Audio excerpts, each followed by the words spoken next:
Folks, welcome to a special edition of the Jake Feinberg Show.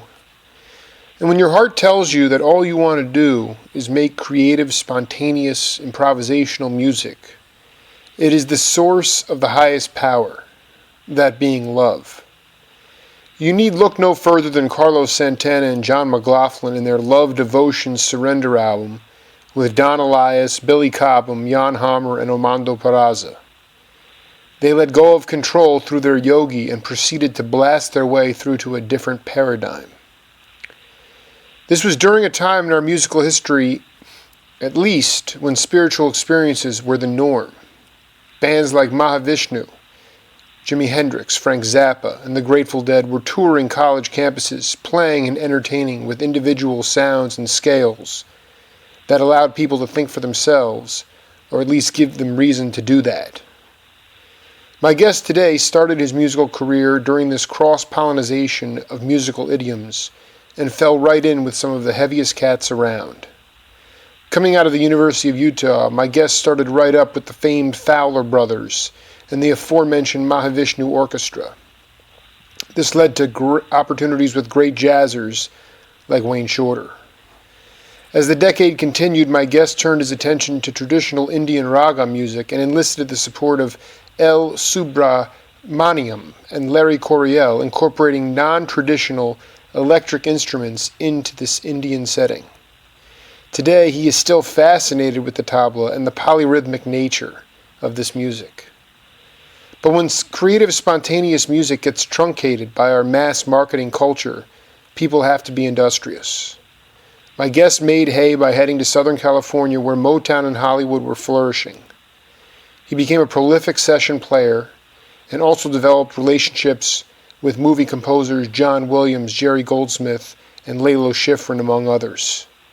It's a real treat today to talk to Stu Goldberg. Welcome to the Jake Feinberg Show.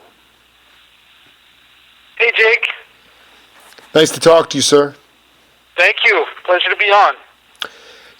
I wanted to ask you, what is it like in British Columbia right now as far as your ability to play live, to play music live? It's fairly bleak, I'd say. Although I don't know what it's like in other areas. I think live is not as it's not as much happening as it used to be. Certainly not. In the '70s, it was just roaring. There aren't that many opportunities. I have done some. But it's certainly not a whole lot. Let's go back to that. Actually, I wanted to ask you, growing up in Seattle, yes. What was Seattle like in the 60s? I mean, to me, it's, you have at midnight tonight, legalization of marijuana, recreational use will become official in that town, although I guess if you're pulled over with too high a THC in your blood, you can still be arrested. But it's always been a progressive place. But I can't imagine it must have been very rural. Even Seattle. I just would like you to take my audience back to growing up there and what it was like. Well, Seattle. When I came up, I grew up there in the 50s and the 60s, and I left in '71. But it was, like you say, it was a small little town with a gorgeous environment, beautiful mountains and lakes and rivers and the Puget Sound, which is a saltwater body, and islands, and, so much natural beauty. And there was a tremendous influx of talent from all over the world coming there because, they had this Boeing there building airplanes, and for whatever reason, music has just always been at the forefront in Seattle. I mean, that's where Jimi Hendrix was from, and there was, Quincy Jones lived there, Ray Charles came there. It's a long musical tradition in Seattle, and I was fortunate enough to come up at a time when there were touring musicians coming through town. There was, in the middle to late '60s, they had all these rock festivals around the same time as Woodstock. That was happening in Washington State, in the Seattle area as well. And these groups were playing at these big outdoor festivals, and they were also coming to town and playing in concerts. And there were several jazz clubs in town. Coltrane did a live album in Seattle, and there was just a lot of action, a lot of inspiration. So as a young kid growing up there, it was very inspiring. Where was that session recorded? Because I remember it says Coltrane Live in Seattle. I believe it was called the Penthouse. Right, and these were clubs that. What was it called? I'm trying to remember now. You're taking me back now. I think it was called the. I'd have to look it up. It's okay. No, to me, there's something very spiritual about the Pacific Northwest. You're up in British Columbia, which is maybe even better, probably better. Well, I mean, going back to the native Indian culture, the Pacific Northwest Indians, they were noted for having the most leisure time of any of the native groups in North America, to the point where they had highly developed artistic skills in carving and music and all kinds of stuff, because the fishing and the game and all that was so bountiful up in the Pacific Northwest that they had all this time on their hands. It also became a port of entry for a lot of East Asians, like the Japanese, a lot of Chinese. Going back to now we're doing history lessons. This is where we go, yeah. Going back in the 1800s, they had the gold rush all came up through Seattle. Everyone going up to Alaska came up through Seattle, and many stayed. So it was always a crossroads, and like you say, a crossroads to Asia in both directions. So yeah, there's been a lot of stuff going on in Seattle over the years. And even today, I mean, if you look, a lot of the major TV series, the commercial, the sitcoms and whatever, they're often based fictionally in Seattle for whatever reason. It just seems to be a place that people like to look at. Very well said. I read somewhere, your guts, like at your guts, you are a jazz musician, and you love playing this kind of music. And you sent me this album, which I've been listening to, and it's really, really a beautiful album called Going Home. And I wanted for you to talk about your feelings about the album and how. And juxtapose that to the flurry of activity, that you were experiencing in the 70s with all these amazing mentors and leaders who didn't necessarily mentor through speaking. They just played, and now we're at a point now where you're back in your own studio making this just what we call jazz music, or whatever you want to call it, spiritual music. And that's really at the core who you are. Well, it is. I do lots of different things. I'm kind of a hyphenate guy, and I enjoy lots of different disciplines, but absolutely at my core is performing and playing jazz, and that's absolutely at my center. And what? It was a pleasure. I mean, the Going Home album you referred to, that was the first CD that I did after many years of being a studio. I have to take you back a little bit. I mean, I played with McLaughlin and with all these jazz players and Freddie Hubbard and Al Di Meola and all these guys back in the 70s and early 80s. And then I was on the road. I was living in Europe at the time, and I was on the road as a solo pianist and also with my own trios. I had a couple different trios toured around and recorded.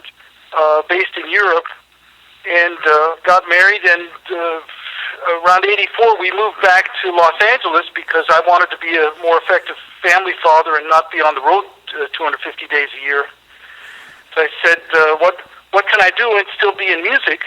Obviously I can't be a touring jazz musician. I mean, I can, but I won't be able to have a family, and we had 3 kids, so... Right. I said, I'll become a film composer. That's easy. And musically, it was easy, but politically and economically, it absolutely was not easy. So we moved back to L.A. Nobody knew me. I didn't know anybody, and I'd started at the bottom and realized there was, there's 80 people in the orchestra and there's only one composer, so maybe I'm better off trying to get in the orchestra. I started getting gigs as a session player, and I had an aptitude for electronic music and technology, which I had actually started in the 60s. I used to gravitate towards these nerdy, techie type of guys that would invent their own synthesizers and electronic circuits, and I had fantastic collaborations with several really, really smart techie guys in the 60s and 70s, building synthesizers and all kinds. This is before this even became commercially available. Exactly. And so anyway, after my stint in Europe, moving back to Los Angeles to be in the film scene, I had a real aptitude for the tech stuff, so I started buying synthesizers, and the digital synthesizers had, at that point, become real instruments, which they weren't in the 70s. The first commercially available synthesizers were so unmusical that it was very limiting. There wasn't much you could do with them. But now they had all these wonderful nuances of sound that were possible, and you could really make music with them. So I started programming synthesizers and getting into the early computers, and I was one of the early adopters of the Mac when it first came out. And I built one of the first MIDI studios in Los Angeles, and I became known as a guy that composers could go to help finish their scores when they ran out of money in the big studios, and they still had 10 or 15 or 20 minutes of music left to finish for the score, and they had no budget left, so they would come to somebody like me, and I would do it with synthesizers. So I became very adept at arranging and orchestrating in everybody's different styles and recording. And that was my first recording studio, and I built, I think, 4 now. And so around year 2000, and all this time I was in LA from 1984 to 2000. I hadn't performed live once, which, like I said, was the core of my being and my whole reason for being on the planet. Right. And that's all I did and ever wanted to do since my earliest memory as a tiny kid, is get on stage and perform. And I'd given this all up to raise a family and try to make some kind of career in LA.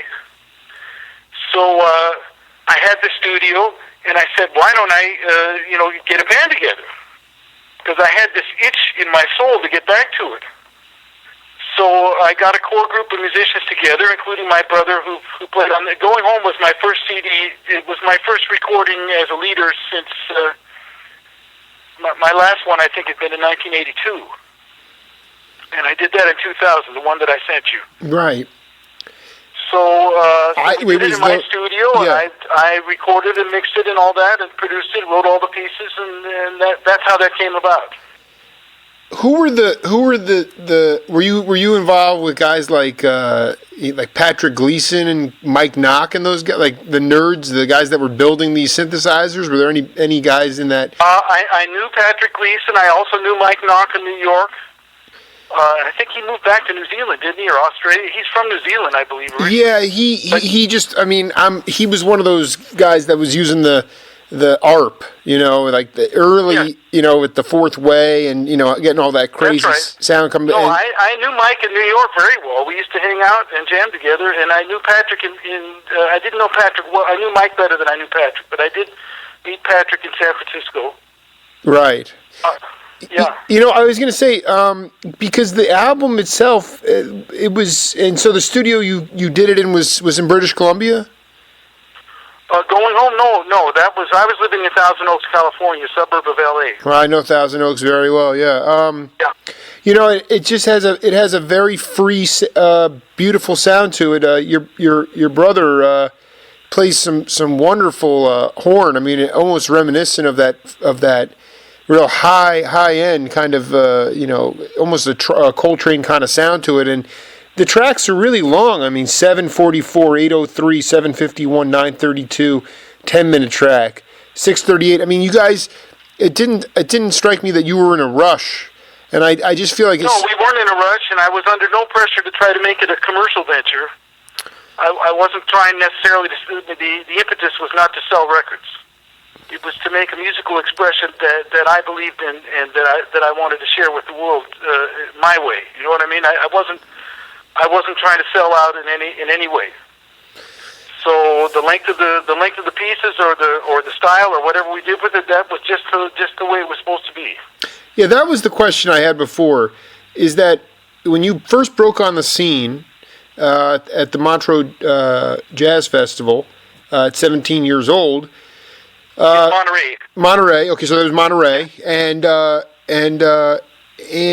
you know, at that time, even through the 70s, you could make a living as a musician, and now it seems like the only way you can is if you sell out and become a pop musician. Otherwise, you got to pay to play now. Well, that's true. There always were those pressures, even back then. Yeah. But you know, the cost of living in general, I believe, was less than what it is now. Right. Fundamentally, though. And plus, back then, as a single guy, just barely out of age, I was 19 when I joined McLaughlin, and it was my only dream in life to get out there and tour and play on a nightly basis and perform with the heaviest guys on the planet and really play pure music. And so that was my dream. Why has Western culture or society, lost the notion or the concept? I mean, it's not even relevant as to why our musicianship, knowing how to play an instrument, playing music, why has that become sort of not a real profession? Fundamentally, where was the change in psychology that went from, Well, I mean, you can base that on many factors. You can base it on the DJ era, if you'd like, because there's probably two to three generations of kids who have grown up now who have never heard live music except some big rock festival with pyrotechnical explosions all around. Their idea of any kind of event in celebration, like a party or a dance or a concert or whatever, is to have a DJ. And you look at, it would be an interesting sociological study to study beer commercials over the decades. Yes.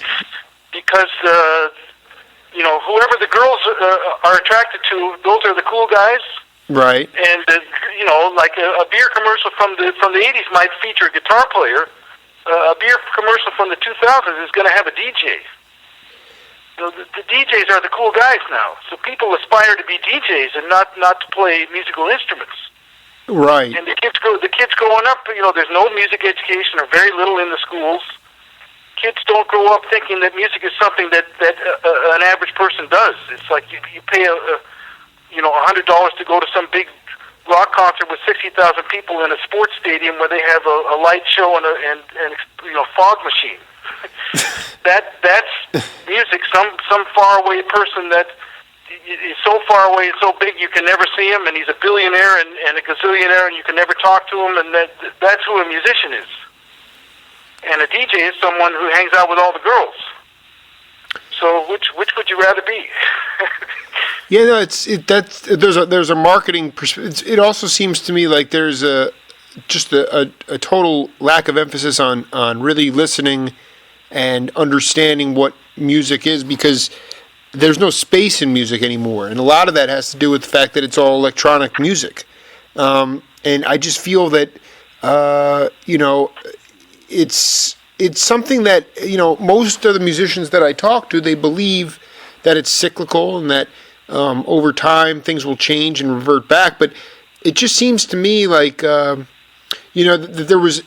You're a perfect example of somebody who was in academia but also had chops, and you kind of just made your way into a pretty reputable band in Mahavishnu Orchestra right away, and you were off and running. But that whole construct now has been, it barely exists anymore. And I wonder how effective, sort of these big academia type schools are. I know a lot of guys from your generation. They teach there, and they it's enjoyable. But I just don't know if some people think that they've become chop shops. I'm curious to get your thoughts on music. Well, I mean, you can't fault the institutions. They don't set they don't set the standards for the rest of the world. It's wonderful that they have schools like Berkeley and a lot of the universities that have jazz departments and classical departments and ethnic music departments and things like that. I think that's wonderful. Personally, I enjoy teaching. And I think it's important to share what you've learned over the years with the younger generation and kind of keep the spirit alive and keep music as a living thing. So I don't fault the institutions. It's just kind of the sign of our times that live music just doesn't have that place of importance that it used to have when I was a kid. Maybe it could come back. I'd love to see it. It would be fantastic.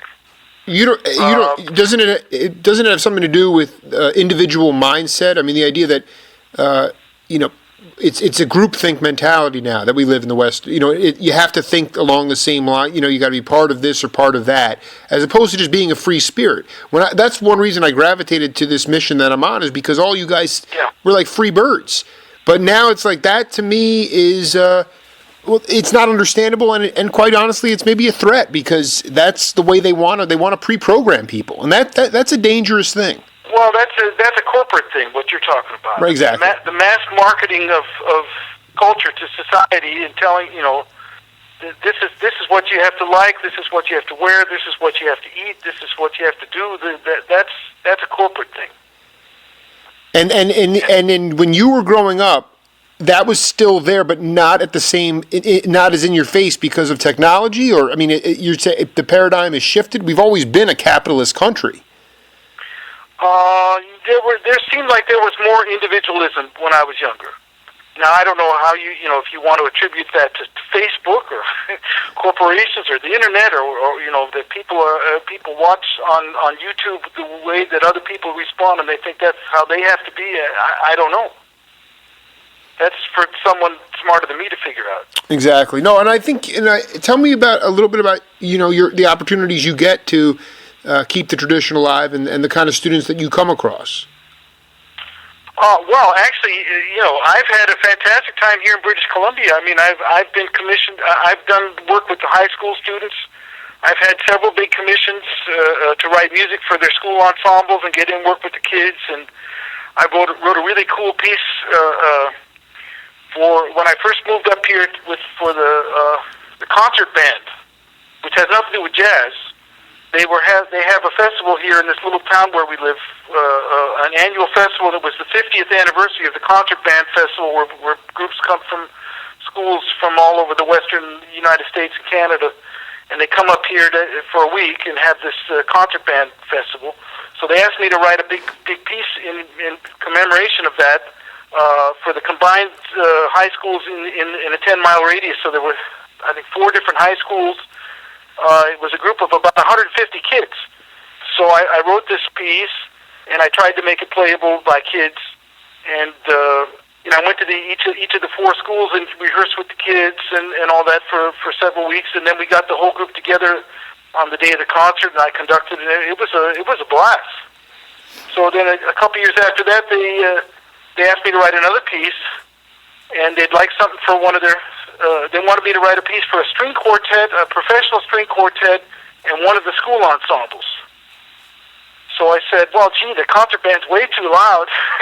It'll never work with a string quartet. Mm-hmm. And I've heard the school big band, and that's way too loud, too.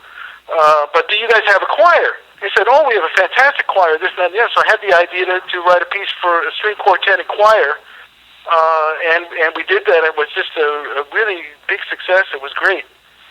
So that's been a lot of fun, and I have lots of private piano students who are interested in learning traditional styles as well as modern things and developing into new areas, and I find that exciting. Do you try to talk to them or work with them on developing their own sound, their own individual sound? Is that something that, seems like that is also something that is, for my generation, I can speak from that because I was born in 78, It seems that we're you just can't sound like Coltrane. You just can't try to comp somebody like that. And as long to me, the turning point and turning the corner will be when younger musicians have the nerve to actually express themselves and their own voice and their own, because that's really what all these guys that I've interviewed, including yourself, it's an individual style, it's an individualism, and it's not about copying. And it's I wonder about what you do to sort of, if you implore them to seek individuality, and that means taking chances and putting yourself out there and maybe not playing so good, but that's the chance. That's the only way you're going to grow. Well, when you speak about an individual voice, it's a journey that takes a lifetime. You don't arrive at that when you're a young student. I mean, maybe you can, but it's a journey. It's a cultivation, yeah. It's a cultivation, and it's a culmination of lots of different experiments and trying different things all over the place. And one of the things that is one of the avenues that's very useful for a lot of students is copying. In other words, learning what Charlie Parker did and learning what Coltrane did and learning what different people did in order to achieve your own sound is a time-honored tradition. I mean, musicians have always done that. And painters have always done that. All the great master painters, you could see them doing studies of Rembrandt and other painters and copying, basically. In fact, there's a famous quote by Stravinsky. It said, I'm paraphrasing. It said, "Good composers copy and great composers steal." Yeah. But I mean, it's a time-honored tradition to take the work of someone else and understand it and comprehend it, and then synthesize it into your own style and make something out of it, something even more out of it, and cultivate it into your own style. The copying by itself is not necessarily a dirty word. And I don't want it to make it out as such. I just I actually wanted to ask you, when you went to the University of Utah, I just did an interview with Tom Fowler 2 days ago, which is kind of funny. And I haven't seen him in years. How's he doing? He's in Vegas. He's battling. Let's just put it that way. He's battling a lot of things, but he's doing great. And we had a great talk. And I'll get the interview up soon. But he sort of glossed over his father. I mean, he was being very modest. But I was wondering what were some of the things that his father did that had an impact on you as far as like an appreciation for all different types of music. I mean, well, Tom's father was my counterpoint teacher in college. Wow. And he kind of recruited me. I mean, I met him when I was, I think, 16 or 15 at a jazz camp in the University of Washington in Seattle. And he actually got me that gig at Monterey Jazz Festival when I was 17.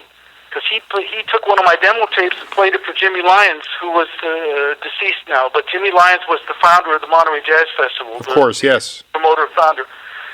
And he was knocked out by my tape and asked me to perform at the thing. And I played there with Tom's brother, Walt.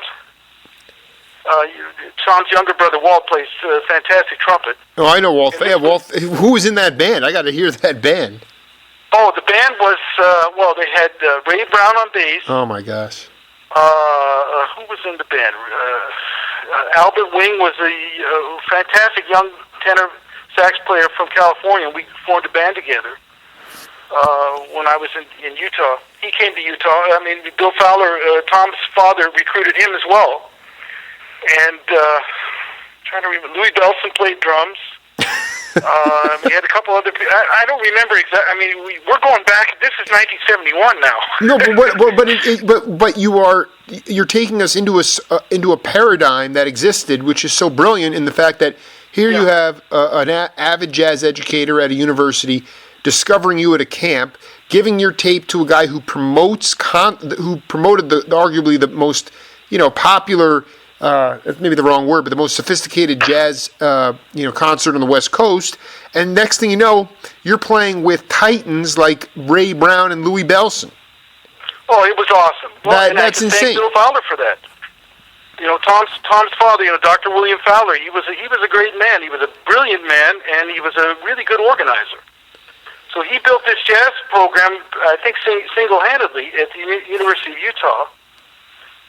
He recruited, fantastic teachers, and he got talented students from all over the country to come to his school. And there was a cultural renaissance back in the early '70s in Salt Lake City, of all places.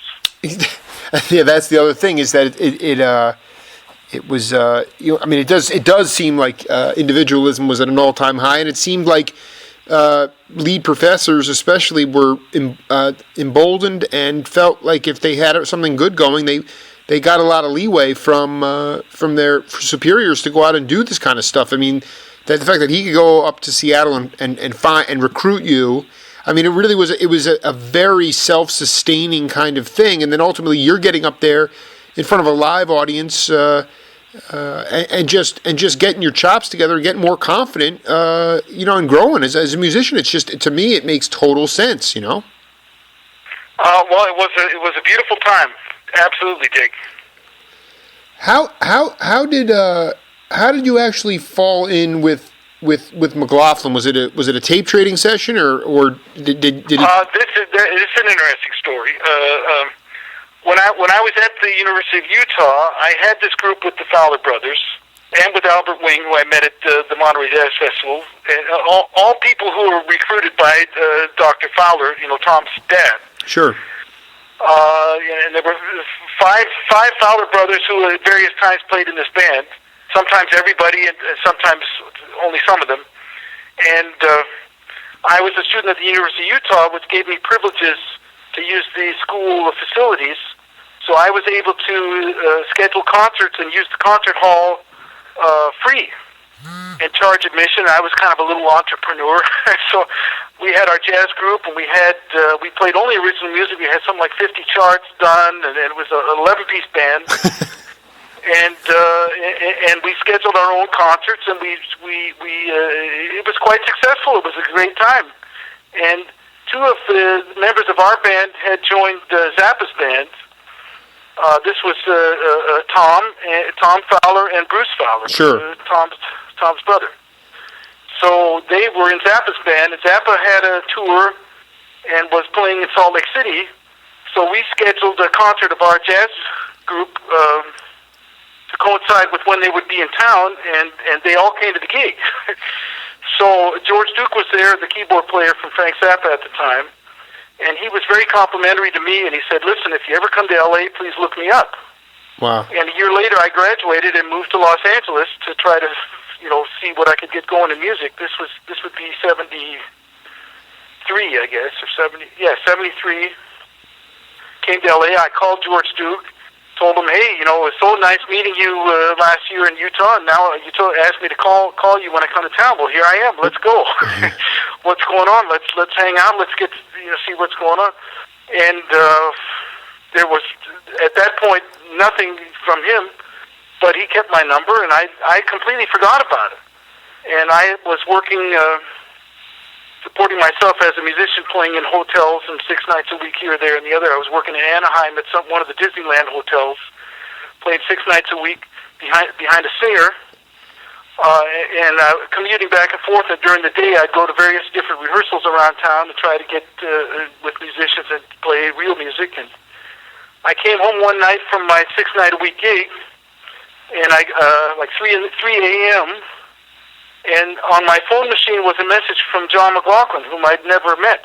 I had no way to know him, ever. And I was a huge fan. I mean, this is back, this is 70, when was it, 73? Yeah, like 73, yeah. So it's John McLaughlin. He says, I'm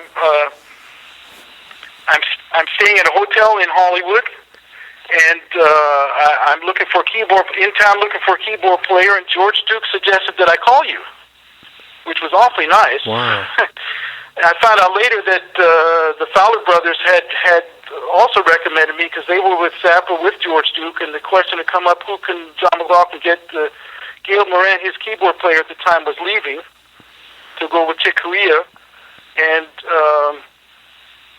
and they had been asked who should he get as a keyboard player, and they suggested to George that he recommend me, which was very nice. So anyway, I had this message from John McLaughlin. I'm 19 years old, and it's 3 in the morning, and God, when am I supposed to call him back? You know? And I said, he's a musician. He might be up now, but he won't be up in the morning. No musician is. But no, I found that out from Roy Haynes. Yeah, no musician rises early. Well, but I was I was a young kid, and I didn't sleep a wink, and I waited, and I waited, and I waited, and so I called him at 7 a.m., if you can believe that, like a complete idiot. Mm-hmm. And it turned out he was into Indian meditation at the time. He had been up for hours. Plus, he might have been on New York time or whatever, so he was up, and he said, "Oh, that's wonderful that you called me this early." Like, yeah, I'm looking for a keyboard player, and I want to meet you and hear you play. So he drove out to my little duplex in Santa Monica and spent maybe 40 minutes with me. I played in my first record that I'd done with the Fowler Brothers that was produced by Oliver Nelson. Air Pocket. Yeah, the Air Pocket. We need to get a copy of that immediately. I don't have one myself. I haven't had one in 30 years. So I think Fowler might have a couple of copies. Pardon? I think Tommy might have a copy for you. I'm not sure, but that's awesome. So what was? Yeah, go ahead. Continue, please. No, anyway, it's a funny story. So he's in my little duplex there. So I played some piano for him. I played some synthesizer, clavinet, and different keyboards that I had around the house. And I played him a couple cuts off the album. And he didn't seem to be that much into me. I couldn't get a read on it. But then he was like looking at my bookshelf and seeing what kind of books I read. Mm. And I happened to have a book by Paramhansa Yogananda, the autobiography of a yogi. Yeah. And that seemed to impress him more than anything I played for him. Strangely enough. What was the name of the book? A searcher. You're into Eastern philosophy. I says, well, I like to read. I'm open to all kinds of stuff. I said. He was. That seemed to fascinate him more than anything else. Then he said at one point, he says, well, I got a lot of other people I got to listen to, and I'm only here for a short time. And he took my phone number and took off. And 2 days later, I got a call from his manager in New York and said, "Get on the plane in 3 hours. We got a ticket waiting for you. You're going to rehearse for 3 weeks and then go on the road for 3 months opposite Jeff Beck." And that was my first tour. Hey, okay, so first of all, this is a great story. What was the book that caught his attention again? Autobiography of a Yogi, Paramhansa Yogananda. He founded the Self-Realization Fellowship. It's a wonderful book. Yeah, well, it's fascinating. I mean, I kid you not. I mean, I can't get my ear around, that Love, Surrender, Devotion album with, Santana and McLaughlin, but they really do look at peace. They look completely at peace with this yogi. And, to me, that is, and to play what they were playing, which was just completely revolutionary, meant that they were completely unencumbered by any type of anxiety at all, which is really just quite remarkable in itself. But the thing is, well, it's hard to get a read on what someone's feeling inside. But certainly the outer manifestation was calm. Yeah, and the ability to I guess also play that kind of music at that tempo and that speed. And do it with such precision. You have to be you have to be locked in.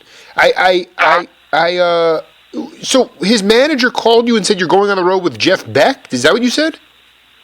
Yeah, we were the opening act for Jeff Beck. Okay, so you were, and at the time, what was the amalgamation of Mahavishnu when you joined that group? He had just finished. This was the promotional tour for an album called Visions of the Emerald Beyond. Yes. And which was a group that he had done with George Martin. From the Beatles had produced that. He'd recorded in London with the L.A. Philharmonic Orchestra. Beautiful arrangements, and it was a big ensemble plus a core quintet. Jean-Luc Ponty was in the band. It was a quintet at that point. So when I joined, Jean-Luc Ponty had just left. Gail Moran had just left, the keyboard player who I was replacing. and he had a string quartet. I believe it was an 11-piece band. He had a string quartet. He had two sax players, two woodwind players, and violin, bass, drums, me, and McLaughlin. So I think it was an 11-piece band at that point. An 11-piece band. And yeah. Wow, unbelievable stuff. And we were doing arrangements from that album and others. I guess I'm a little more, in some ways, I think one of the reasons I, appreciate musicians like Stu Goldberg is because of the fact that, when you do those concerts at the hotels and the lounges, the 6-night-a-week kind of things, ultimately, when you put your work in, sometimes you walk out and say, "What the heck am I doing?" But then those breaks come along, and those things happen. Those doors open for you, and then it's a matter of whether you want to walk through that door or not. And what were you playing, like a Fender Rhodes at these hotel gigs, and was it a trio setting? I mean, were you? It depended. No, the one that I was doing there was a piano. I was playing piano, and I was playing bass on a Moog synthesizer on top of the piano, and playing piano with the right hand, and Moog bass on the left hand with a drummer backing up a singer. Wow! Unbelievable. Yeah. Well, I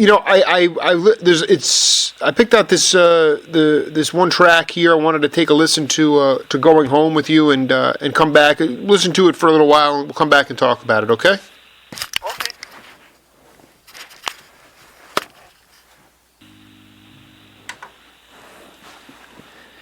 It's beautiful. Thank you, Jake.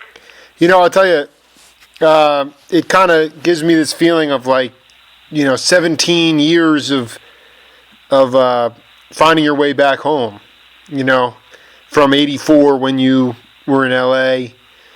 Sort of it's sort of, to me, it feels like peace, where you're back, where you feel like you belong, Well, thanks. That's exactly what it was for me, and that's probably the most accessible piece on that album. Because, there's a lot more hardcore type of music on there. And I wanted to get into some more later, but yeah. No, it's fine. Play whatever you like. It's great, but that's exactly what that meant for me. Talk about, creating that piece and the ideas that you had, in making that, in creating this. I mean, it must have been incredible. I mean, you obviously sacrificed for your family, and to be honest with you, that's very admirable. It's something that we all struggle with in our lives. But you did not have a chance to, express yourself in your own way, the way you wanted to, for 17 years, and. Well, I was always expressing myself, and I always find a way to put something of myself in everything I do. But in the purest sense of just doing it in a purely musical way with no encumbrance of any kind, that's what that was. And what you heard there was exactly how long it took to make it, because it was just a stream of consciousness improvisation. It did exactly as long as what you just heard. That was it. We just turned the machine on and boom. Did it. It was just getting in the frame of mind and trying to clear my mind of all the thoughts and just create something on the spot. I wanted to, in fact, on every album I try to do at least one piece like that. Are you still playing the tabla? Do you play the tabla a lot? I'm an amateur. I know you are, but I love the fact that you talk about how much you love it, and quite honestly, I love the Indian drums too. So I wanted you to talk about it. Well, I had 3 years of lessons from a student of Pandit Swapan Chaudhuri. My teacher's name is Austin Wrinkle in Los Angeles. I had three years of lessons with him, and he taught me in the style of the traditional style of his teacher, who comes from the Lucknow school of tabla playing in India. And it was tremendously eye-opening, but I mean, I'm never going to be a virtuoso performer. It's just I started way too late in life. Well, that's okay, but it's about constantly, what is it about those? What is it? What appeals to you most about those kind of drums and the sound and especially the multiple rhythms? Well, it's the I respect the long tradition, the refinement of the refinement of what they've done with the science of rhythm and music to a super high degree beyond anything ever done in Western music. And it's fascinating and awe-inspiring at the same time. This quartet that you put together, when you made this album, did you have a chance to go and go on a mini tour of sorts at all to promote it? Just around Southern California. We played Catalina's a few times, which is the big jazz venue in LA, and we played various clubs around LA. But and we had one little concert at San Diego University. But that was the extent of it, unfortunately. No, well, yeah, the touring's hard to put together these days. And well, this is now back in the 10 years ago, but it's hard to put together. Exactly, it is. It's smart. Did you know a studio? Well, he was in a couple of bands in the Bay Area, but then he became a studio musician in Los Angeles. Neil Seidel. Neil Seidel. What does he play? He was a lead electric guitar player. Played with him in a band called Shanti with Ashish Khan and Zakir Hussain and Francisco Garcia. Yeah, it sounds very familiar. I probably know him, but it's drawn a blank at the moment. I'm sorry.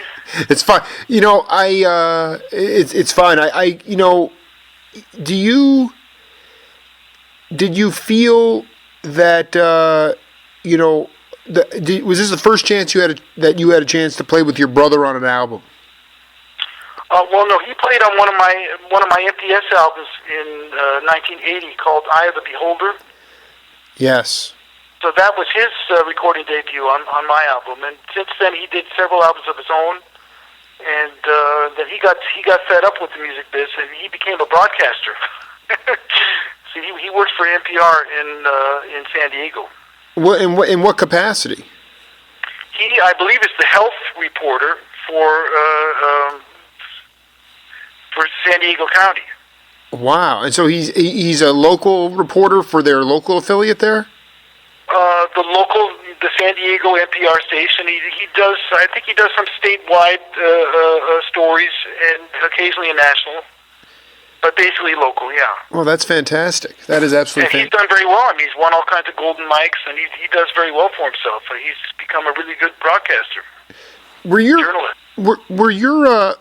your folks able to? Are your folks still around? My mother is. My father passed in '86. Did they have an opportunity to see their sons really prosper and grow? And did you feel like you had an opportunity for them to really see this stuff? Because I feel like that is the most, ultimately the. You want your kids to always strive and do better than the life that you had, and I think with an artistic family, and it's important that the parents, whether or not they can understand the music or not, they can appreciate it. And did they have an opportunity? Both my parents were extremely supportive of music and very musical, each in their own way. Neither were musicians, but they were they had the gift. They just hadn't developed it. And they were very supportive. My dad used to come to my gigs, and when he could, and they did see me. My dad saw me play in Europe, and my mom saw me play different places, and so they were very supportive. How did you put together the album with Larry Coryell? This was produced by a jazz broadcaster in Germany who's since passed on, Joachim Ernst Behrendt. Yeah, he did a lot of stuff with John Handy and Ali Akbar Khan. That's right. Yes. Well, he was a broadcaster and a promoter and a producer, and he heard me play with. I was in Alphonse Mouzon's band, Wow. We played the Berlin Jazz Festival, some big festivals and big concerts all over Germany, and he kind of recruited me and said, "Oh wow, this is great. I'd like to produce you on a label," which was MPS, Musik Production Schwarzwald, the Black Forest label. One of my favorite labels, really. A fantastic label. Unbelievable. And the founder of the label, Hans-Georg Brunnerswehr, he was one of the founders of BASF, the chemical company. Yes. And his hobby was music. His particular hobby was piano and jazz piano.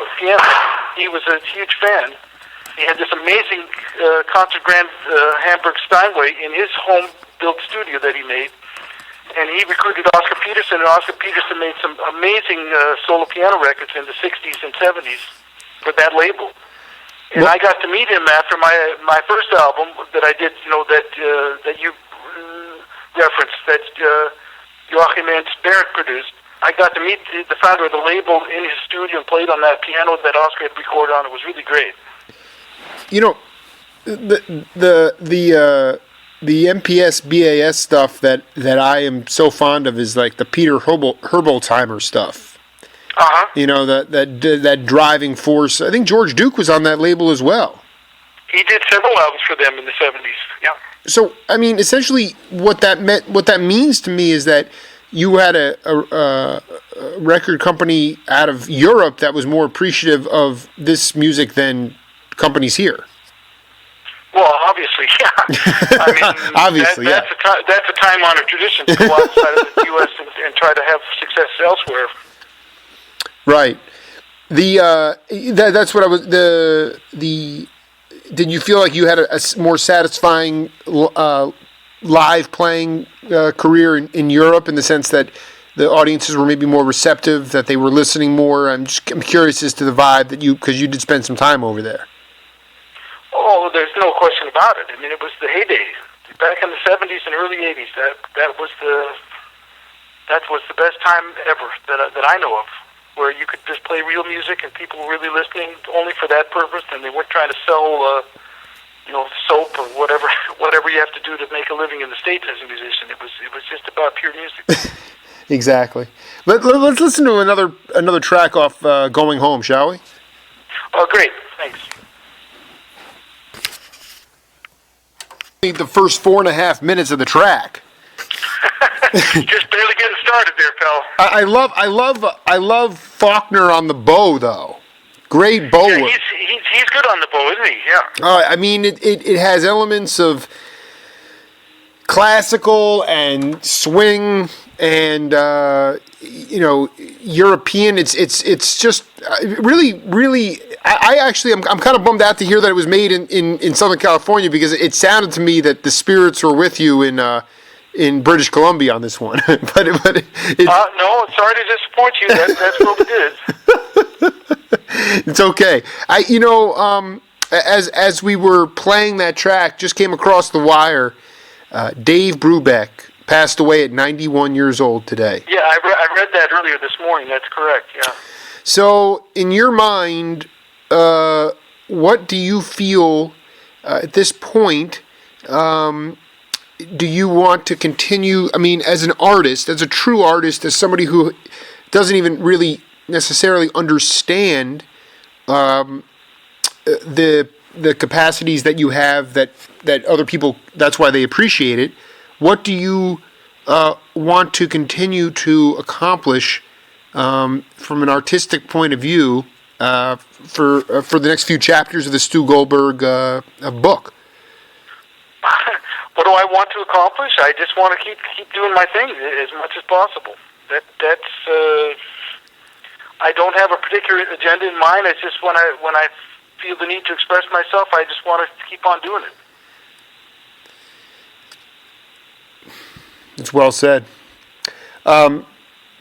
Stu Goldberg, I really wanted to thank you for taking the time today, and it's being able to introduce to talk to Tom and then talk to you back to back. A lot of pride for the state of Utah, and a lot of pride for hanging in there and persevering, because I don't know if I would have left. If I would have allowed John McLaughlin to leave my duplex without getting an answer from him. But you. Oh well, come on. that would have been that wouldn't have been right. No, it worked. It couldn't have worked out better, to be honest with you. I have no regrets about it. No, what I'm saying is I give you credit because you allowed it to happen naturally, and that was the most important thing. Thank you. Yeah, and if you talk to Tom, please give him my best. I haven't talked to him in jeez. Well, what I think what I'll probably do is just I'll pass along his contact info to you, and if you so choose, you can reach out to him. Oh, that's wonderful. Yeah, that's all right. Great. And I might actually ask you for your brother's contact info because I sure would like to do some work, get some of this stuff out there at the public radio level. Well, he's got several albums of his own. I'll pass that along to you. Absolutely. I would love that, Stu. And listen, have a wonderful day. Enjoy your wife's beautiful art gallery, and we'll be in touch. Thank you. Okay, Jake. Thanks for your interest. I really appreciate it. Take care, Stu.